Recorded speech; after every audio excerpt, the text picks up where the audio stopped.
go to Wyoming, I'll just take him up there. That's all I wanted to do, was take him home and bury him. You want to take him though, huh? You're going to go get him? I don't want to carry him home. It's actually more like it's a pilgrimage, just part of the process for me. It's something it's the only thing I want from it. You know what I mean? It's like everybody was talking about what they wanted for a funeral and everything and stuff like this. And the only thing I could think about is I just want to take his body home and put him in the ground.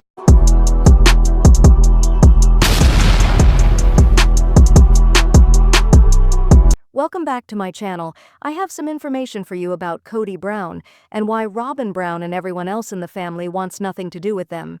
At least, this is claimed by someone that contacted me who was involved in helping to put together the memorial service for the National Guard's Nevada Service Memorial for Garrison Brown, which took place in the latter part of March of 2024. So if you can recall on the program, Kody had stated that he wanted to take Garrison home and bury him in the ground. Well, that statement on his part was clearly sent to someone that assisted with organizing his memorial, and who was aware of the information of the cremation, the service, and the wishes of the family, and also had knowledge that the filming at the memorial of the National Guard was something that no one in the family desired except for Kody, allegedly. So the put them in the ground triggered them, and they reached out to me, and so here's all the details about what went down. And this also might explain when McKelty said last year that something had occurred at the funeral that had caused them to pull back from Kody and Robyn, and that they no longer support them, and it was behaviors and things that they had done that upset them. And that also the reason McKelty has stated that since Kody's funeral, Kody has not made amends with any of his children, and no one speaks to him actually. It's gotten worse. So here is what they stated transpired.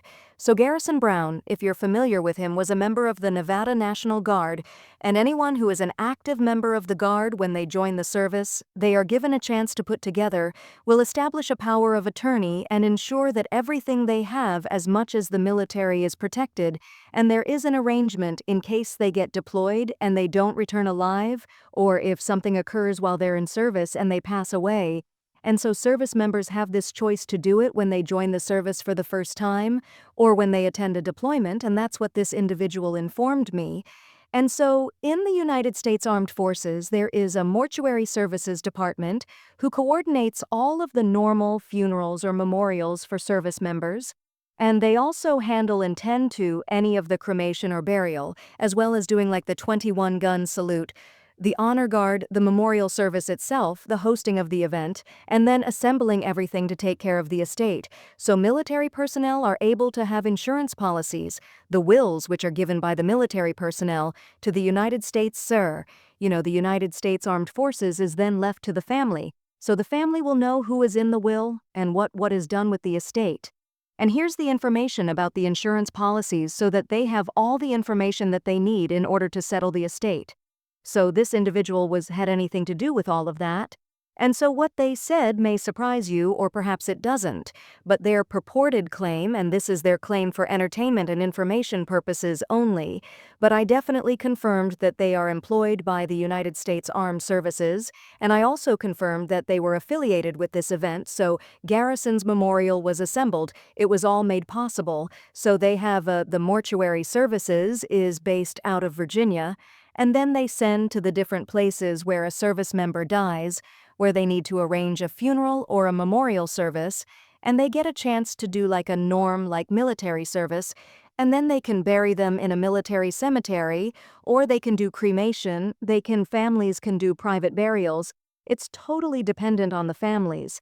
And so in this case, they decided according to Garrison's wishes to cremate him, and there was no burial at all conducted by the military, so when they were at the service, they said the urn from Garrison was released to Janelle and her sons, and during the whole memorial services, it was the urn containing his remains in the custody and control of Janelle and her sons, And at the service, as it was preceding the service, news began back to the family that Kody wanted to bring cameras to the National Guard service to videotape it for TLC, and they claimed that one of Janelle's family members, not one of the boys, not one of the siblings, but a family member contacted Kody and informed Kody in so many words that he ought to stay away from the event, that they did not want cameras at the event, they did not want TLC there, and specifically now that Robyn was not to attend the event, seeing as Robyn's relationship with Garrison was highly strained, and Garrison didn't like her whatsoever, they were respecting her wishes along with family members.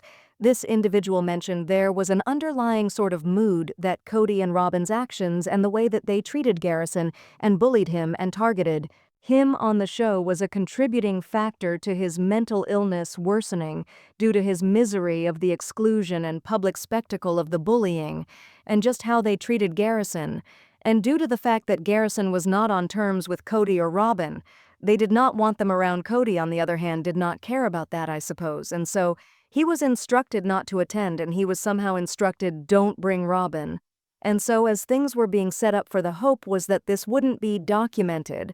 National Guard didn't want it documented, family didn't want it documented, and then during the service, which was hosted in Nevada, which was technically open to the public, Kody appears with his wife in tow after having been asked to not come and not bring cameras. And he also brought along TLC, and so when he turned up, my source told or claimed that the atmosphere in the room totally changed. Like, the mood changed. It was like oxygen dropped out of the room, people were angry that Kody was there, and they said that Kody and Robyn and TLC, like traipsing like they were celebrities, show ponies is what they said, and they just had this attitude that they were like high and mighty, and that everyone should just be like happy that they were there. They definitely had this feel that they were superior to all of the rest. That's clearly their impression and how it had been received by the bravado that Kody possessed. And that when they did come, Kody and Robyn were already set up with mics ready to roll, which caused others to be upset because they did not want this filmed. They did not want it filmed, particularly because Garrison had reservations clearly about appearing on the show. He didn't enjoy the show. His last text messages were in regards to the show. And they didn't want this to be exploited by Kody, and they didn't want the storyline to be morphed into being about Kody when it should have been about Garrison. So TLC, despite the fact that many people in the family did not want it filmed this memorial. And so when the person found out that Kody said that he put them in the ground, they wanted me to know that if Kody got those ashes, they weren't his. Legally to have, he wouldn't necessarily have been able to bury him because Kody wasn't on Garrison's birth certificate. So on the show, Janelle has said that Garrison and all of the children were on, that Kody was on all of the children's birth certificates, but the individual who ran the whole of this paperwork said Kody was nowhere on the birth certificate. So from a legal perspective, they stated Kody was not the father. Kody could claim he's the father, but from a legal point, he's not recognized as a father, because there is no legal record that he's the parent. There's no paternity test to establish it. He's not on the birth certificate. And when it came to the will, they stated that Kody had been totally left out of the will, so Garrison had established a will, and he had given Janelle his power of attorney, and she was managing the estate, and Kody wasn't involved in any of it. He wasn't mentioned on the insurance policy. He obtained nothing in the will, and they told me that they would have liked to have been a fly on the wall when Kody read the will and read his name was nowhere in the will, because there was also this underlying tension that Kody and Robyn were going to attempt to come for the money, but Garrison took care of that before time, and he made sure that Kody and Robyn received nothing.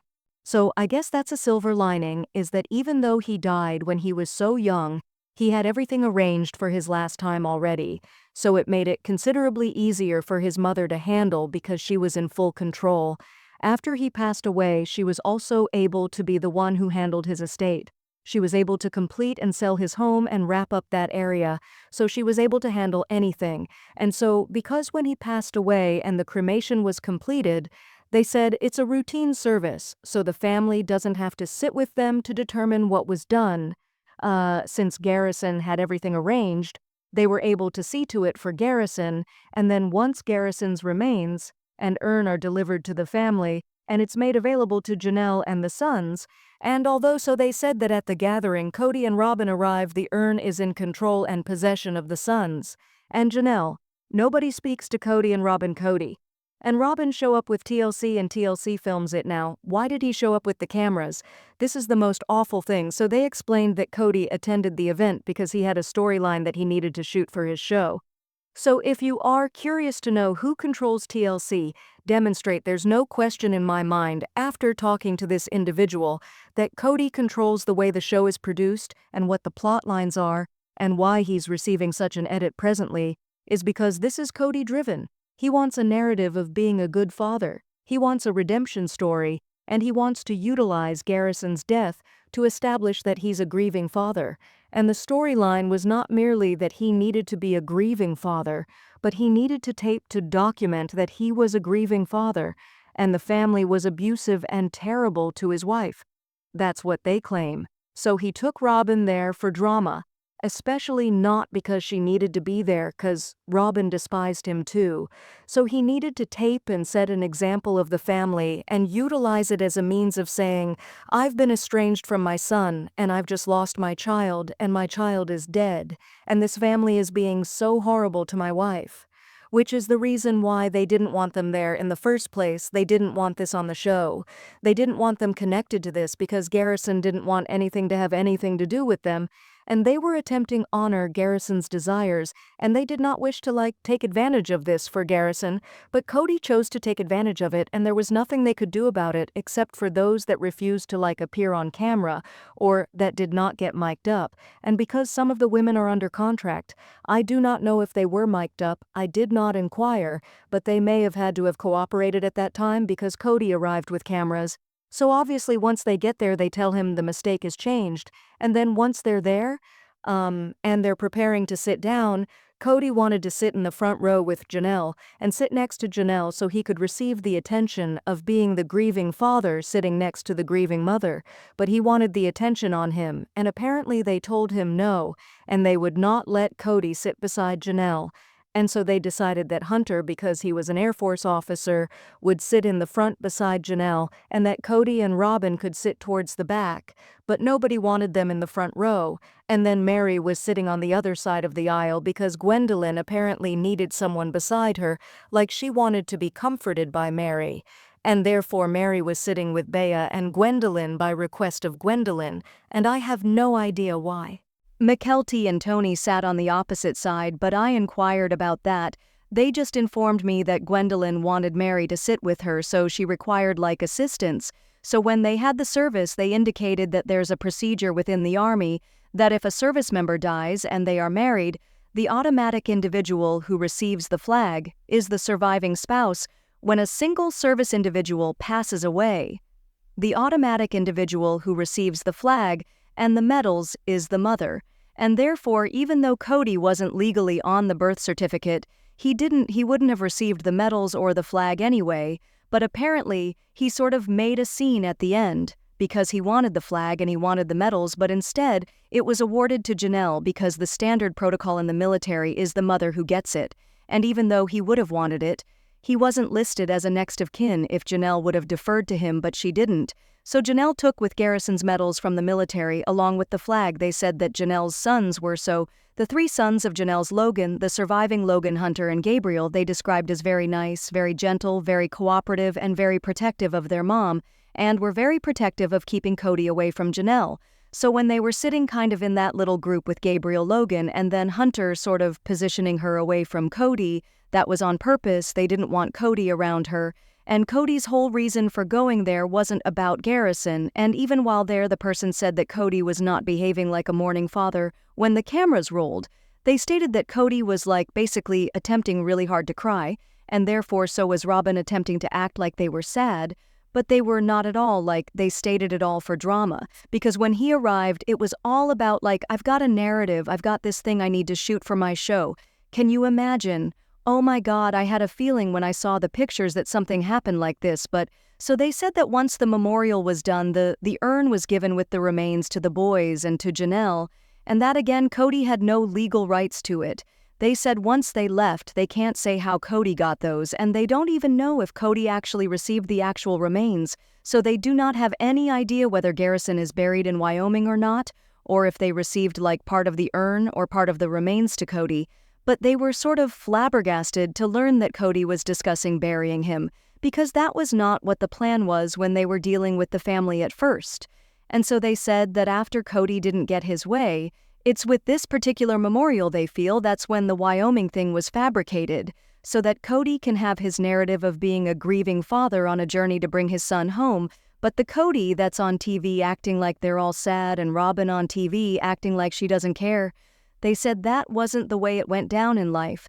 And the general feeling of the family, once again, was that they didn't want them there. They wanted to respect Garrison's wishes, they didn't want it used for the TV show. Many of the siblings were highly upset with them. They didn't speak to their dad. Kody and Robyn were there to make money off of it, to use it for ratings, and so that Kody would get to play the sorrowful father. And so that Robyn would get to play the battered whore, horrifically abused stepmother who is being so ostracized and disrespected by the family. But again, the manner in which they came in, as per this individual, was like Kody and Robyn were the king and queen, and everyone was supposed to bow down to them, and the family was just such as no one insignificant. And it was clear to them that they had no relationship whatsoever with anyone in the room. They even went so far as to say that Kody had immediate relatives there with him that wouldn't talk to him, such as his own relatives wouldn't talk to him due to what he did. So Kody is more worried about what he can demonstrate to you guys on a show versus what the truth is. And I'm telling you this, and I'm telling you this because they are worried about how it will be done on the show. They didn't agree with the way that Kody stated he was going to bury him in the ground, because it is absolutely disrespectful to what the family wished for Garrison, as well as what Garrison's wishes were, so he had made it abundantly clear he wanted to be cremated, and Kody did not have a right to did that, and so if he did it, it was done by probably coercive means, manipulation, and Garrison was a service member who deserved to be honored, and he deserved, if he was going to be buried by the military, a proper military burial, and that's not what he got. So a few other things were that they said Meri was so nice. They said they were actually really surprised because of the way that she's shown publicly on the show by like Kody and everyone that she would be nasty, but they said Meri was like the kindest one of all of them, and the friendliest. And they said all the kids were very nice, and it was really Kody and Robyn that just were so horrible about the whole thing, making it all about themselves. I feel bad because the people that work for the mortuary services and do this for military families of service individuals, they take the job so seriously, they want to be so respectful and honor the family. So right? They want to ensure that the service member is sent off with the send-off that they deserve for the service that they provided to the nation and for their sacrifices that they make, and wanting to ensure that they're honored and remembered and that it's done with dignity and with disrespect, and informing a camera you wish to bury the service member in the earth after they've actually experienced a military service, they felt was just completely disrespectful. Kody and Robyn arriving this way just indicates to me that they simply do not care about anyone other than themselves. And Robyn arriving this way when she was explicitly asked not to attend, and she arrived anyway, and Kody bringing her and doing just that on purpose in spite of the desires of all present, realizing that Garrison did not wish her to be there, and that Garrison did not wish his dad to be there, and they came anyway. It just demonstrates a total lack of concern for Garrison in death in life. Kody wasn't giving him Garrison in his own house, and then in death he shows no respect for the dying wishes of what his son desired, which was that his father and his stepmother stay away, and that they don't want it recorded. It sounds like a lot of people in this family do not want to be doing this show, and Kody just keeps doing it, and I do not know what the contracts are like, but I feel bad because they think that Kody is now going to use this to attempt to make the plotline that the family is abusive to Robyn, and that they are so abusing her and they're so abusing him, and he is so hurting, and he's the victim when it's not the case. The reason why he wasn't present was because of the harm he inflicts to the family and his incredibly huge need and want to take advantage of them, despite the fact that he doesn't have any relation with them. The only reason he appears to do things with them is to get a camera, and that's it. He screams for a camera, and that's it. Completely disconnected from reality and from the children that he developed. No connection with them, that's the truth. so don't fall for it. That's what their message was to me, is don't fall for it. It's not true. So what are your thoughts about this? Let me know your thoughts in the comments below. As always, make sure that you remember this is from their point of view, alleged and all for entertainment and educational purposes only, and remember that service people are humans. Garrison's life was a life. This person wants people to remember he was a service member that deserves to be remembered and honored for that reason. And he was a good person, and he didn't deserve this. And that's why they're speaking out. So let me know what your thoughts are in the comments below. Please make sure to give this video a thumbs up. Be sure to subscribe to my channel if you haven't already and hit the bell so you never miss a video. Thank you so much for watching. Bye, guys.